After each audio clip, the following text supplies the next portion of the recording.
Hello friends, स्वागत है आप सबका आपकी YouTube channel think for GS पे। ऑडियो लेक्चर श्रृंखला की श्रेणी में आपका स्वागत है। उम्मीद करते हैं आपको ऑडियो लेक्चर का ये प्रारूप पसंद आ रहा होगा। प्लीज़ वीडियो को लाइक करिएगा, शेयर करिएगा और सब्सक्राइब करिएगा अपने दोस्तों के साथ। आज के ऑडियो लेक्चर का टॉपिक है I2U2 संगठन। इसके महत्व पे चर्चा करेंगे। भारत के लिए इसकी क्या महत्व हैं, वर्तमान विश्व में इसकी क्या क्या प्रासंगिकताएं हैं, क्या चुनौतियां सामने इसके आती हैं और इसके क्या एस्पेक्ट्स और हो सकते हैं, इनके बहुआयामी बिंदुओं के बारे में हम चर्चा करेंगे। चलिए शुरू करते हैं।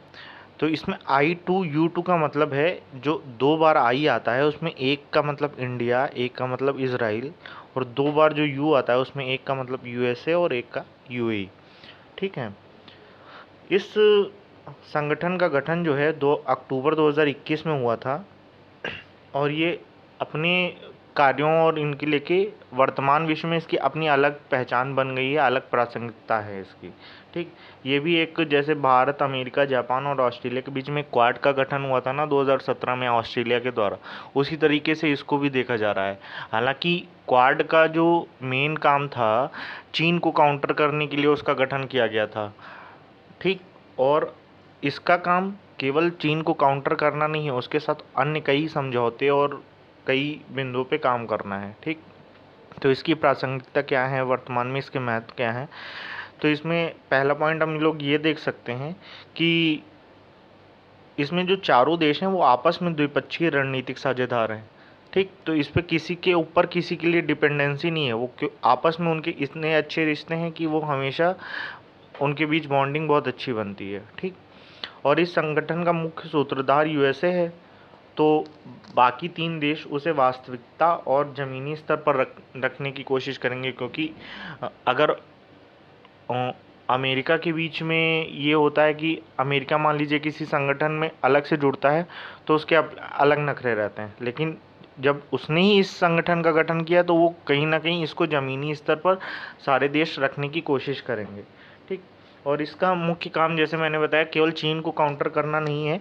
जल, ऊर्जा, परिवहन, अंतरिक्ष, स्वास्थ्य और खाद्य सुरक्षा जैसी 21वीं सदी की 6 प्रमुख क्षेत्रों का मुख्य मुद्दा है इसमें। इनके बीच में हम लोग किस तरीके से कम्युनिकेट कर सकते हैं, किस तरीके से इसको आगे बढ़ा सकते हैं, जहाँ पे जो कमियां हैं अन्य देशों में समझौते ज्ञापन करके उन्हें कम करने की कोशिश कर सकते हैं। ठीक। और कनेक्टिविटी, परिवहन और फूड कॉरिडोर के माध्यम से दक्षिण एशिया, खाड़ी देशों और मध्य पूर्व में महत्वपूर्ण आपूर्ति श्रृंखला की आवाजाही को सभी तरह से सक्षम करने का लक्ष्य है इसका।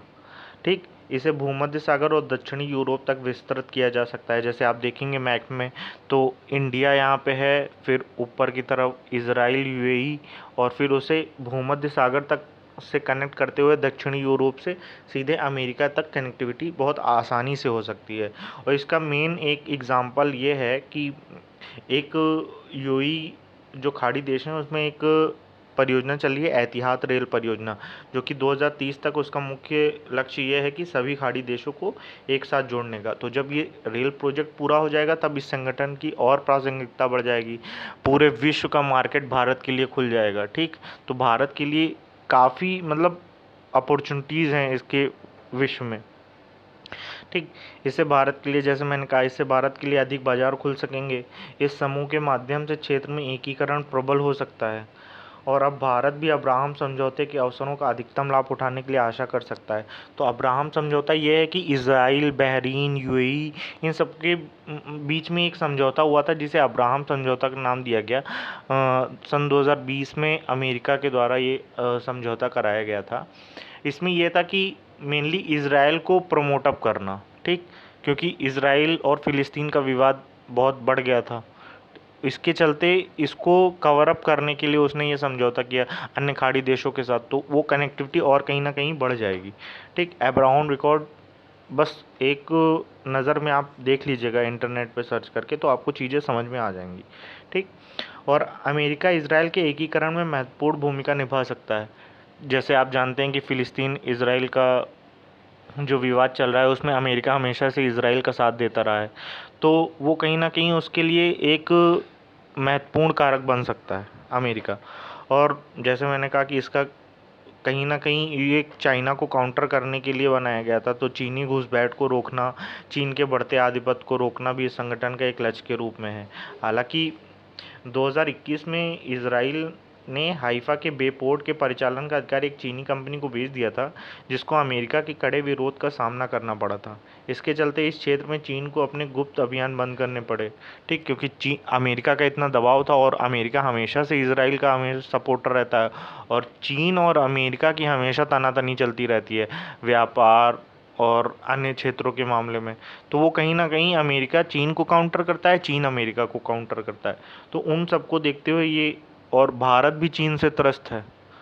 ठीक, कहीं घुसपैठ, कहीं कब्जा, कहीं बीआरआई। ठीक, तो सबसे मेन इनिशिएटिव तो उनका बीआरआई है, जिनको रोकने की सबसे ज़्यादा आवश्यकता है। लेकिन इतने देश कर्ज के तले डूब चुके हैं उनके, चीन के, कि वो कहीं ना कहीं इसको रोकने में असक्षम है। तो वो हमेशा, मतलब छोटे देश जो हैं, भारत और अमेरिका की तरफ देखते हैं कि आप चीन को काउंटर करिए हमें बचाने के लिए। जैसे आपके पास साक्षात उदाहरण है एक श्रीलंका का भी। देखिए, जब कोई नहीं मदद किया तो उसने भारत की तरफ देखा। तो कहीं ना कहीं ये वर्तमान विश्व में हमेशा ऐसा चलता रहता है। ठीक, और खाड़ी व मध्य पूर्वी देशों का अमेरिका भारत की अपेक्षा चीन पर अधिक भरोसा रहा है। इस समूह के गठन के बाद अब भारत और अमेरिका की चीन के साथ चल रही तनातनी के कारण ये देश भी चीन को प्राथमिकता देने से पहले कई बार सोचने पर मजबूर होंगे।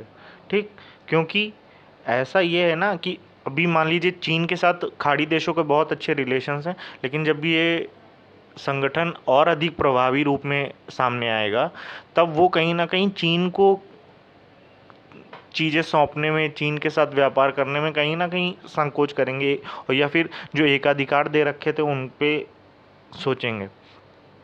दूसरी ओर इस समूह के एक तरफ रूस का समर्थन भी प्राप्त है, क्योंकि रूस और अमेरिका कट्टर दुश्मन है।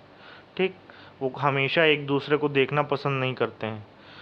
और क्योंकि अन्य तीन देश जो हैं, इन चारों देशों में अन्य तीन देश हैं जो अमेरिका को छोड़ दिया जाए, तो उनके मॉस्को या रशिया के साथ बहुत अच्छे संबंध हैं। वो इंडिविजुअली, क्योंकि भारत के भी रूस से बहुत संबंध हैं अच्छे। जैसे अभी अमेरिका मना कर रहा था S-400 लेने से, लेकिन भारत ने लिया, क्योंकि उन्होंने कहा कि हम किसी वैश्विक दबाव में आके अपने राजनीतिक और, मतलब वैश्विक संबंधों को नहीं बिगाड़ सकते हैं। हमारे उनके रिश्ते प्रगाढ़ हैं, वो अलग की बात है। ठीक,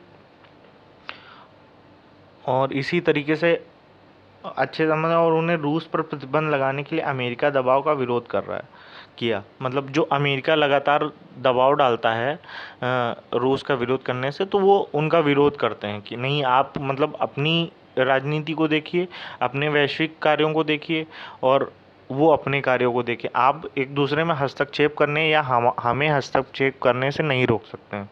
ठीक, और ये समूह हर समय भारत की समृद्धिदायक व हितकारी सिद्ध हो सकता है, क्योंकि आवश्यकता है एक बेहतर कार्य योजना और रणनीति की, जो कि बदलते वैश्विक परिवेश के लिहाज से आवश्यक भी है।